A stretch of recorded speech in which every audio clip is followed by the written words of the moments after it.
Arthur writes a story. Arthur's teacher, Mr. Ratburn, explained the homework. "What should the story be about?" Arthur asked. "Anything," Mr. Ratburn said.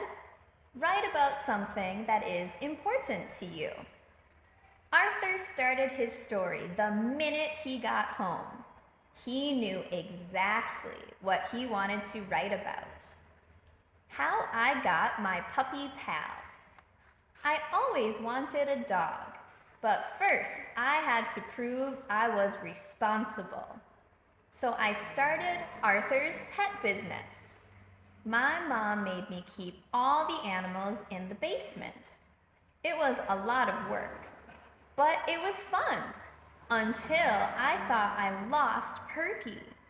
But then I found her, and she had 3 puppies, and I got to keep one of them. That's how I got my dog pal." The end. Arthur read his story to DW. "That's a boring story," DW said. "Does it have to be real life? Because your life is so dull." "I don't want to write a boring story," said Arthur. "If it were me," DW suggested, "I'd make the story about getting an elephant." Best wishes, Ed. Ed lived on a big island of ice with Betty, Freddie, Al, and a lot of other penguins.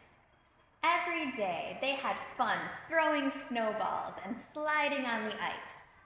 But they always watched out for Ernest, the big whale. Every time he went by, splat! Ed and everybody got soaked. "Watch what you are doing," Betty would yell, but Ernest swam right by. "Ernest doesn't even notice penguins," said Ed. One night, when Ed was asleep, there was a loud cracking noise. It sounded like ice breaking. Ed thought it was a dream. When Ed woke up in the morning, he found that the island of ice had broken in half. He was all alone on an island of his own.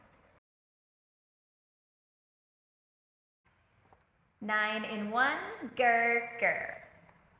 Many years ago, when the earth was nearer the sky than it is today, there lived the first tiger.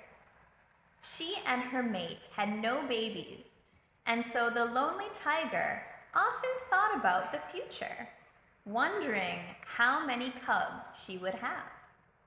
Tiger decided to visit the great god Shao, who lived in the sky, who was kind and gentle and knew everything. Surely Shao could tell her how many cubs she would have.